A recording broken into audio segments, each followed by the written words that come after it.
Alright मेरे प्यारे प्यारे दोस्तों, मैं हूँ हारिस सुल्तान और हमारे बल्कि पेट्रन बड़े अच्छे दोस्त हैं विकी भाई। उन्होंने एक वीडियो भेजी और मुझे खुशी भी हुई और थोड़ी सी नहीं खुशी हुई, लेकिन I don't know how to explain that feeling. इसको ऑब्वियसली इसको दुख तो नहीं कहेंगे क्योंकि ऑब्वियसली मुझे खुशी हुई है वीडियो देख के, लेकिन एक थोड़ा सा एहसास इस बात का हुआ कि पाकिस्तान में ऐसा क्यों नहीं है। और इस वीडियो को देख के ऐसा लगता है कि जैसे मैंने आपको बताया बड़ी दफा के एक जैसा ही तकरीबन बोलचाल है, खाना भी एक जैसा है, शक्लें भी एक ही जैसी हैं मोर और लेस, लेकिन प्रायोरिटीज जो सेट की गई उनसे कितना बड़ा फर्क पड़ गया। ये बिल्कुल वैसे ही बनता जा रहा है जैसे नॉर्थ कोरिया और साउथ कोरिया एक तरह के लोग हैं, एक ही बोली बोलते हैं, एक ही जैसे दिखते हैं, उनका कल्चर भी एक जैसा है, लेकिन नॉर्थ में डिक्टेटरशिप है, वहां पे उसका हाल देख लें, और नीचे साउथ में वही लोग जहां पे डेमोक्रेसी है उनकी बिल्डिंगें देख लें, उनका कल्चर देख लें। इतना डिफरेंस पहले और अभी भी खैर उतना डिफरेंस नहीं है पाकिस्तान और इंडिया में, लेकिन इससे वो डिफरेंस जो बढ़ रहा है वो नजर आता है कि एक तरफ के लोगों ने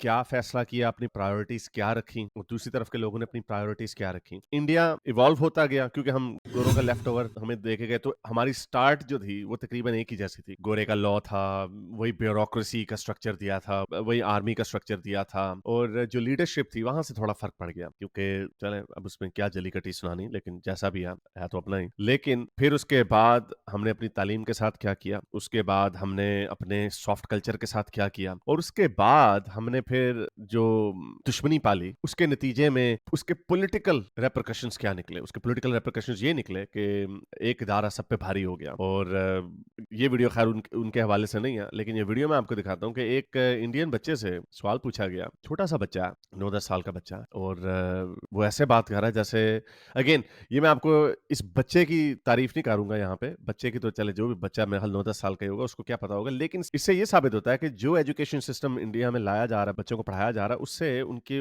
लाइफ के ऊपर क्या, उनकी साइकी किस तरह डेवलप होती है, हमारी तरफ क्या डेवलप होती है और उधर क्या डेवलप होती है। मैं आपको अपनी तरफ की तो नहीं दिखाऊंगा क्योंकि जाहिर बात है एक तरीके की दिल जलाने वाली बात है, लेकिन मैं भी आपको एक वीडियो दिखा दूंगा। ये बच्चा क्या कह रहा है कि मंदिर से सिर्फ भिखारी बढ़ेंगे। अरे नहीं भिखारी बढ़ेंगे।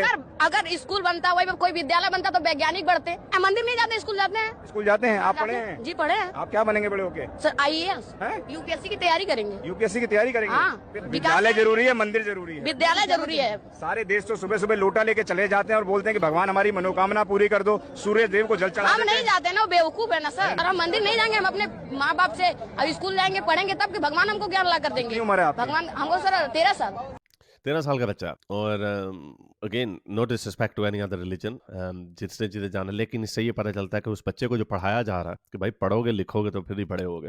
बल्कि हमारे बचपन में भी ये कहा जाता था, पढ़ोगे लिखोगे तो बनोगे नवाब, खेलोगे कूदोगे तो होगे खराब। ये मुहावरा हमारे बचपन में भी हम सुनते होते थे, लेकिन अब हर बच्चे के जहन में ये डाल दिया, दीनी तालीम दीनी तालीम दीनी तालीम दीनी तालीम, ये दुनिया आर्जी है, इस दुनिया में नहीं अगली दुनिया की तैयारी करो। ये जो डेग्रेडेशन हुई है पाकिस्तान की सोसाइटी की, मुझे तो सारे तांते बांते एक ही जगह पे जाके मिलते नजर आ रहे हैं। वो यही कि जहां पे हर चीज के अंदर मजहब घुसा दिया, हर चीज के अंदर। हमारे खान साहब ने अभी अपने पिछले दौरे हुकूमत में कुरान शरीफ की तालीम और अरबी भी कंपलसरी कर दी। पता नहीं उसको हटाएगा कौन, मेरा नहीं ख्याल किसी में हटाने की हिम्मत है। Again there is nothing wrong in learning another language, लेकिन अरबिक अगर आपने सीखनी है तो आजकल की अरबिक सीखे ना, आजकल की अरबिक सीखे। मोर और लेस पीपल से इट्स स्टिल द सेम। मुझे लैंग्वेज सीखने पे कोई नहीं है, आपको बल्कि मल्टीपल लैंग्वेजेस सिखाई जानी चाहिए।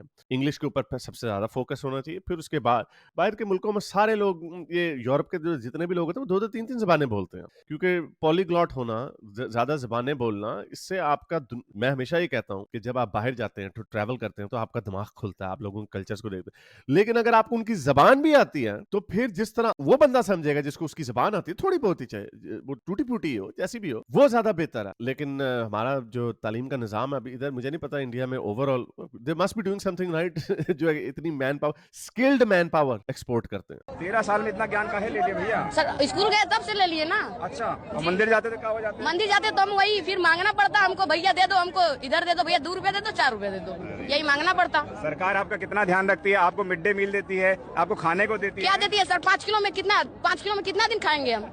कितना दिन खाएंगे आप ही बताएं। अच्छा आगे पता नहीं 5 किलो मेरा ख्याल आटे की बात थी, मैं 5 किलो, अरे बच्चे मेरे भाई, बड़ी गुर्बत है पूरी दुनिया में, लोगों को इतना भी नहीं मिलता। लेकिन other than that which is a good thing, he is speaking up for his rights, he is only 13 years old. लेकिन ये वीडियो ये दिखाने का मकसद था था। अगेन मुझे कोई ऐसी प्रॉब्लम नहीं है, अगर किसी ने मंदिर जाना, मस्जिद जाना, जो मर्जी करो, लेकिन आपकी प्रायोरिटीज ठीक होनी चाहिए। हमने अपनी इमाम को जिस दिन ये बता दिया ना कि अगली दुनिया की तो देखी जाएगी, तब देखी जाएगी, पहले इस दुनिया में तो कुछ कर लो। जब आपका स्टार्टिंग पॉइंट ही ये है, क्या फायदा इस दुनिया में कुछ करने का, आगे अगली जहान की तैयारी पकड़ो, तो फिर आपको कुछ करने की क्या जरूरत है। ये लोग इसको समझते नहीं है। रैशनली ये नतीजा निकलता कि आप देख लें, मोस्टली ये माइंडसेट है। यूके में सबसे ज्यादा हाउस होल्ड इनकम भला किनकी है? इंडियंस की। गोरे नंबर 2 पे हैं, और बॉटम पे बाय एथनिसिटी या नेशनैलिटी किस हाउस होल्ड की सबसे कम इनकम है? वो है पाकिस्तान। और फिर सेकंड लास्ट जो है वो बांग्लादेशी। क्यों है ऐसे? फिर मैं वही बात कहूंगा कि एक ही जैसे थे, यानी जो इनको मुल्क मिला था इनहेरेंटली वो भी एक ही तरीके का था। और बात है, एक मजहब की दिशा में चल पड़ा, वो देख लें उसका। ये बाहर जाके भी नाकाम है। Yes, there are some exceptions, कुछ बाहर जाके कुछ लोग होते भी, लेकिन आप इंडिया से मुकाबला नहीं कर सकते। Not necessary. यूके में जितने पाकिस्तानी उतने ही इंडियंस हैं, यानी परसेंटेज के हिसाब से उतने ही है, लेकिन फिर भी वो आपसे यूके में भी आ गए। ऐसी बात नहीं है कि वहां पे वो इंडियंस ज्यादा है। वैसे ये कह देंगे वो जी ज्यादा होंगे तो ज्यादा ही होगा रिजल्ट, नहीं। उनकी जो इंडिया वर्सेस पाकिस्तान वो एक ही जितने हैं, लेकिन उनकी इनकम टॉप पे है। जिस तरह भी उनके ज़हन में इसी तरह बातें डाली गई है कि आपने तरक्की करनी है, आपने अपना नाम कमाना, आपने अपनी जिंदगी को बेहतर करना है। ये प्योर कैपिटलिज्म है। और बस ये हमारे लोग वहां पे भी जाके जो है सोशल वेलफेयर के इंतजार में पड़े रहते हैं। मैंने बड़ी दफा शेयर किया, और ये अनफॉर्चुनेटली सिर्फ पाकिस्तानियों का काम नहीं है, ये हमारे मोमिन भाइयों का हर जगह पे ये काम है। बड़ी दफा दिखाया आपको। ये हिंदुइज्म सबसे नीचे 1.7% है पॉपुलेशन का हिस्सा है, और जेलों में 1.7 नहीं 0.4% है। मोमिनीन ऑन द अदर हैंड, उनकी ओवरऑल पॉपुलेशन 6.5% है, लेकिन जेलों में 17% मुसलमान है। इसी तरह जो हुकूमत के गरीब लोगों को जो दिए हुए घर होते हैं ना हुकूमत के, उनमें सबसे ज्यादा देखें 26% जो हुकूमत गरीब लोगों के लिए घर बनाती है, उनका 26% of those houses they go to मोमिनीन्स। हालांकि पॉपुलेशन का कितना कम हिस्सा। बाकी मजहबों को देखें, यानी एथियस्ट देखें 20.7 है, यानी 20%, जबकि पॉपुलेशन का हिस्सा वो 37 है। तो उनको कम से कम उतना ही यूज करना चाहिए जितना पॉपुलेशन का हिस्सा है, लेकिन अंडर रिप्रेजेंटेड। मुसलमान 6.5% है, लेकिन 26% उनके सोशल घरों में रहते हैं। और हिंदू कितना है वो देख लें, 4.6%। कितना नीचे है? 4.6% of these houses go to Hindus. That's it. अब ये वाला देखें। अब ये ऑफिशियल उनके यूके की गवर्नमेंट के स्टैटिस्टिक्स हैं। मुसलमान 25% मुसलमान जो उनकी कोई सीरियस क्वालिफिकेशन नहीं है। सिख भी ऊपर है 22% में, लेकिन हिंदू का 15% है। कितना कम है। और सबसे जो मीनियल जॉब्स हैं, सारे काम ठीक होते हैं, लेकिन सबसे निचले जो लीस्ट स्किल्ड जॉब्स हैं, वो सबसे ज्यादा कौन लोग करते हैं? वो मुसलमान करते हैं और बुद्धिस्ट करते हैं, यानी छोटी मोटी जॉब्स, क्योंकि उनके पास कोई स्किल नहीं होता, उनके पास कोई क्वालिफिकेशन नहीं होती। और ऊपर देख लें वही एक्सपेक्टेड हनूद और यहूदी सबसे ऊपर, फिर हिंदू।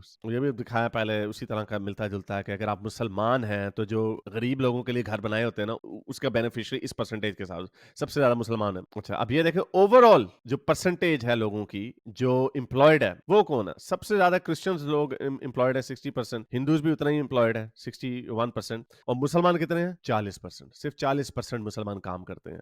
अगर आप 50-50 मर्द और औरत भी करें तो 50-50 तो होना चाहिए ना, लेकिन ये 40% है। काम भी कम करते हैं क्योंकि वजीफों में पलते हैं।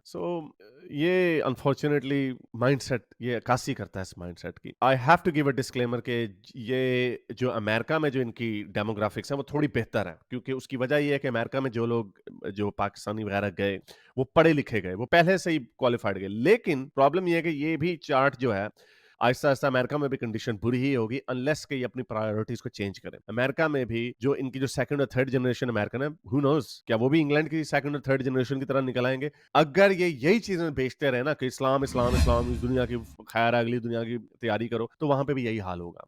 फॉर सम रीजन पाकिस्तान की जो एक अगेन पाकिस्तान में भी हर चीज डिसइंटीग्रेट ही हो रही है। जैसे मैं आपको बताया कि तालीम का निजाम भी डिसइंटीग्रेट हो रहा है। मेरे वक्त में ये किया जाता था पुश कि बच्चों पढ़ो पढ़ो पढ़ो, डिग्री लो, ये करो वो करो। अब वो कल्चर भी खत्म हो रहा है। तो एज अ रिजल्ट जो लोग पढ़े लिखे हैं उनके बच्चे, जाहिर बात है वो फिर उस तरह नहीं पढ़ेंगे, वही होगा जो यूके में हुआ। I thought I will share this video with you. अब तक के लिए इतना ही, अगली वीडियो तक साइंस हाफिज। अगर आपको मेरी ये वीडियो अच्छी लगी तो मेरे चैनल के मेंबर बनिए, पेट्रन बनिए, या फिर आप मुझे बाय मी या कॉफी में भी सपोर्ट कर सकते हैं।